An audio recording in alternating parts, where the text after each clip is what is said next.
शिव शंकर भगवान की जय। नमः पार्वती पते हर हर महादेव। श्री शिवाय नमस्तुभ्यं, श्री शिवाय नमस्तुभ्यं। बोलिए शिव शंकर भगवान की जय।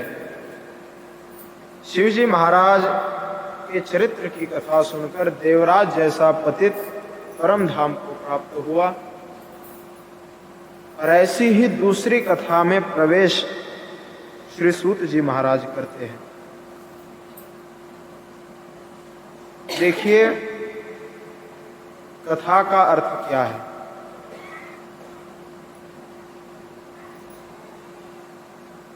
देवराज ने जीवन भर पाप किया और अंतिम में उसने शिव महापुराण की कथा सुनी और वह मुक्त हो गया। तो क्या हम भी जीवन भर पाप करके केवल अंतिम समय में किसी एक वर्ष में शिव महापुराण की कथा सुन लेंगे और हमारा क्या उद्धार हो जाएगा? तो क्या हम जीवन भर पाप करें तो चलेगा?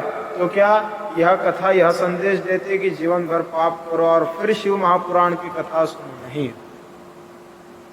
कथा का मर्म जो होता है वह कथा के शब्दों के अंदर छिपा होता है। मतलब जो दो लाइन होते हैं ना, उनके बीच में होता है वह अर्थ। वह अर्थ यह है कि कथा को सुनना, कानों से केवल सुन लेना, यह सुनना नहीं होता। और केवल अंतकाल में देवराज ने कथा सुनी इसलिए वह मुक्त हो गया, यह बात भी नहीं। देवराज के संपूर्ण जीवन को अगर हम देखें, हमने जो सुना, तो उससे हमें पता चलता है कि वह संयोग उसके जीवन में अंतिम में दैववश ईश्वर की कृपा से उसे प्राप्त हुआ, उसकी इच्छा थी नहीं। इसीलिए अगर उसे पहले पता होता तो उसने पहले ही शिव महापुराण की कथा, शिव नाम का आश्रय, सदाचार उसने पहले ही करना चाहिए, नहीं तो फिर नहीं होता। संयोग अंतिम में आया इसलिए उसका उद्धार हुआ। लेकिन हम सब के जीवन में तो संयोग बचपन से है। हम तो बचपन से कथा कीर्तन सुनते आ रहे हैं, भजन करते आ रहे हैं, और फिर भी अगर हम अपने मन को पाप से निवृत्त ना कर पाए, परावृत्त ना कर पाए, पाप से अपने मन को छुड़ा न पाए जीवन भर भी, तो यह हमारे जीवन का कल्याण नहीं है। जीवन में मुक्ति मृत्यु के बाद नहीं है। जो अंत काल में नाम स्मरण कर लेता है, भगवत भावना कर लेता है, उसकी तो मृत्यु के बाद, मृत्यु के पश्चात मुक्ति बताई है शास्त्रों में, पुराणों में। लेकिन मुक्ति संतों ने जो बताई है वह मुक्ति मृत्यु के बाद नहीं है, वह मुक्ति जीते जी है। जिस प्रकार एक देहधारी मनुष्य अपने सारे विकार मरने के बाद ही छोड़ता है। मरने के बाद अगर कोई शराबी हो तो उसे शराब की याद नहीं आती, एकदम एक सेकंड में मृत्यु आई और उसकी शराब छूट गई। कोई झूठ बोलने वाला हो तो मृत्यु के बाद वह झूठ नहीं बोल सकता।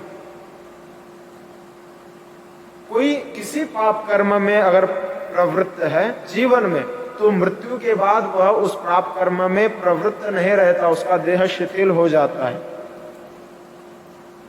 लेकिन मृत्यु के बाद जो ये सारी बातें साधारण मनुष्य हम सब छोड़ते हैं, संतों ने यही सारी बातें जीते जी छोड़ दी। सारे पाप से मन को हटा लिया जब वह जीवित थे, साधन करके, ईश्वर के नाम से परमार्थ करके, धर्म कार्य करके, एन केन प्रकारेण हमारा मन अच्छे कर्मों में लग जाए। इसके लिए क्या करना पड़ेगा? केवल जो संत कहते हैं उसे सुनना पड़ेगा। संतों ने क्या कहा?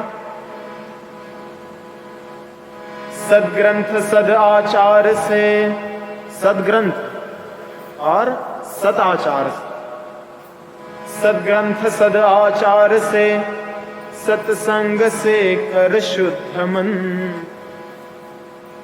कर स्थिर प्रभु के ध्यान में, सुविवेक से करके दमन।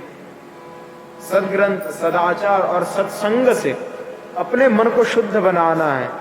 अगर हम पाप से दूर जाना चाहते हैं, अच्छा बनना चाहते हैं, तो ऐसों की ही संगत करनी चाहिए जो अच्छे हो। सदग्रंथ सद आचार से, सत्संग से कर शुद्ध मन, कर स्थिर प्रभु के ध्यान में, सुविवेक से करके दमन। फिर क्या होगा? मन निर्विषय हो जाएगा। और जब निर्विषय मन हो गया, अधिकार है आध्यात्म में, टुकड़िया कहे गुरु की कृपा से, लौ लगे शुद्धात्म में। सदाचार, सद्भक्ति से, सत्संग से, हम जैसा बनना चाहते हैं ऐसे लोगों की संगत से अपने जीवन को सुधारना चाहिए। संतों की बातों को मानना चाहिए। हम जिस महाराष्ट्र में आए हैं वह महाराष्ट्र संतों का है। यहाँ संतों की भूमि, जितने संत यहाँ हुए उतने और कहीं नहीं हुए। संतों की एक पूरी श्रृंखला जो आदि योगी से चलती आ रही है, आदि योगी मतलब शिवजी महाराज से चलती आ रही है, उन्होंने जो ज्ञान हम सबको दिया, जो सुलभ करके दिया, हम अगर मूल भगवत गीता पढ़े संस्कृत तो हमें समझ में नहीं आएगी, लेकिन उसी ज्ञान को ज्ञानेश्वर महाराज जी ने प्राकृत भाषा में कर दिया। क्यों? सबको समझ में आए इसलिए।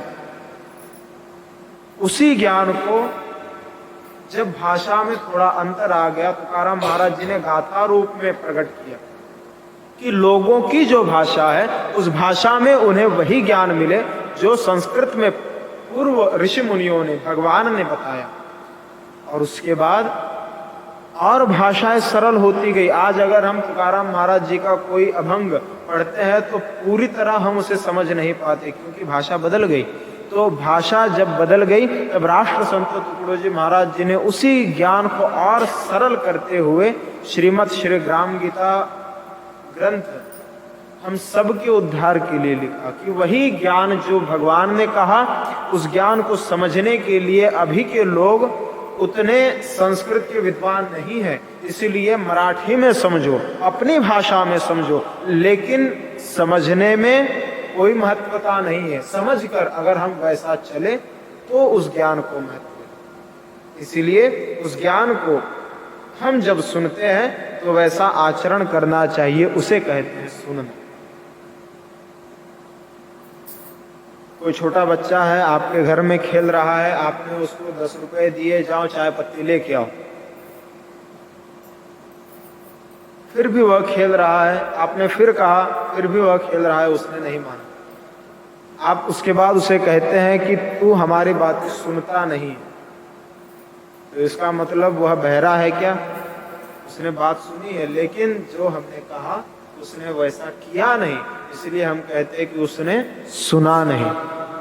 तो सुनने का अर्थ केवल कान से सुन लेना नहीं होता, तो जो हमने सुना है ऐसा आचरण करना, यही श्रवण का अर्थ है। और ऐसा श्रवण जो करेगा वह शिव महापुराण के कथा से जो फल प्राप्त होता है उस फल को पूर्ण तरह प्राप्त कर लेगा। देवराज के कथा के बाद, उसके जीवन चरित्र के बाद, चंचुला और बिंदुक नाम के एक पति पत्नी की कथा सूत जी महाराज सुनाते हैं। सूत जी महाराज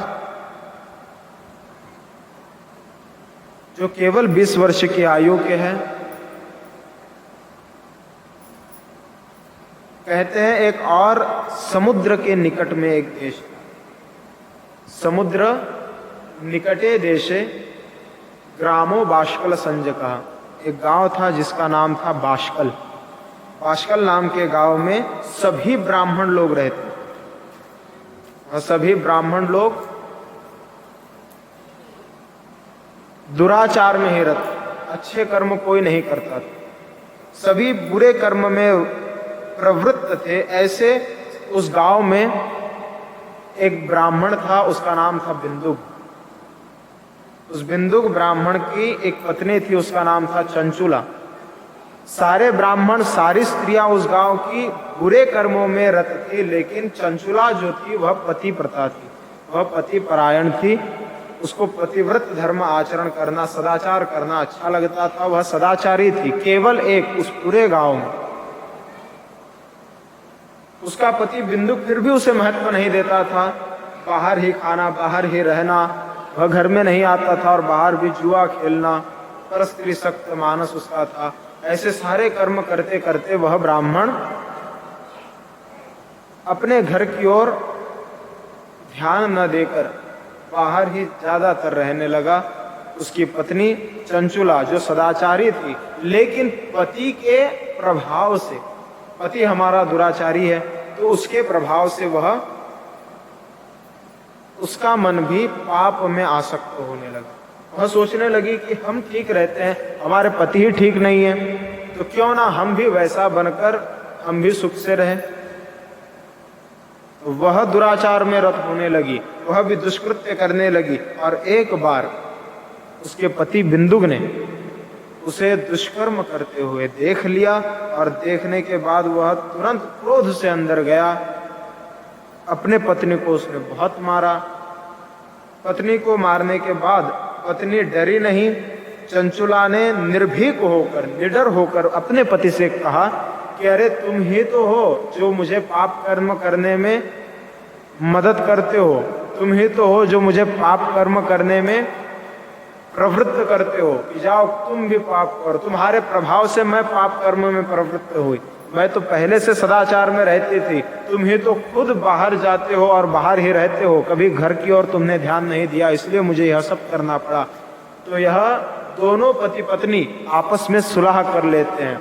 बिंदु अपने पत्नी को बताता है कि एक काम करो, तुम जो कर्म करती हो उस कर्म में लगी रहो, मुझे कोई आपत्ति नहीं, लेकिन पैसे लो और वह पैसे मुझे दो, मतलब हम दोनों का जुगाड़। पापाचार में दोनों प्रवृत्त हो गए और दोनों के पाप कर्म बढ़ने लगे। समयानुसार वह वृद्ध हो गया, बिंदुक मर गया। मरने के बाद पाप कर्म करने वाला यह बिंदुक विंध्य पर्वत पर एक बहुत विशालकाय पिशाच के रूप में प्रकट हुआ। पिशाच योनि में जाकर अत्यंत यातनाएं भोगने लगा, लेकिन उसकी पत्नी उसी कर्म में रत रही।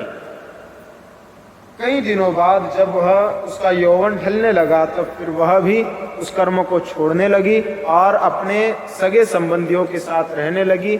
एक बार वह भी तीर्थ क्षेत्र में गई और तीर्थ क्षेत्र में जाने के बाद, गोकर्ण क्षेत्र में जाने के बाद उसने एक ब्राह्मण से वैराग्य बढ़ाने वाली कथा सुनी कि कौन सा पाप कर्म करने के बाद मनुष्य को कैसा नरक मिलता है और उस नरक में कैसी यातनाएं भुगतनी पड़ती है। तो वह नरक की यातनाएं सुनकर भयभीत हो गई कि हमने भी जीवन भर पाप किया तो क्या हमें भी तेल में तला जाएगा, हमने भी जीवन भर पाप किया तो क्या हमें भी ऊंची पहाड़ से ढकेल दिया जाएगा, हमने भी जीवन भर पाप किया तो क्या हमें भी कीड़ों से भरा वह दलदल सहना पड़ेगा। यह सारी बातें उसको बड़ी भयभीत करने वाली थी।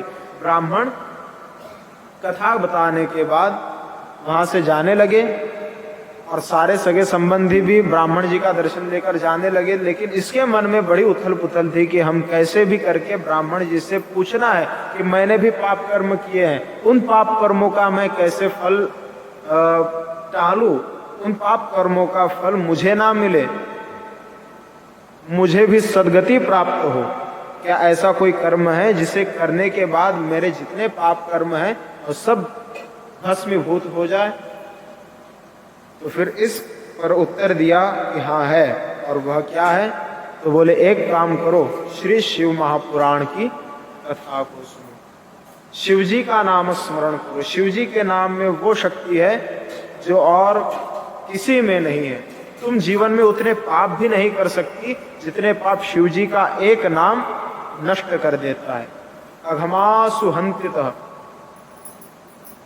करोड़ों जन्मों के पाप को नष्ट करने में कथा समर्थ है। कथा त्रिवेणी संगम देव भक्त आणी नाम।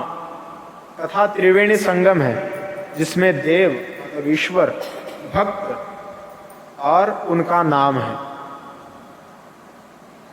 जब हम तीर्थ क्षेत्र में जाते हैं, त्रिवेणी संगम में स्नान करते हैं, तो उस स्नान के बाद हमारे इस जन्म के पाप धुल जाते हैं।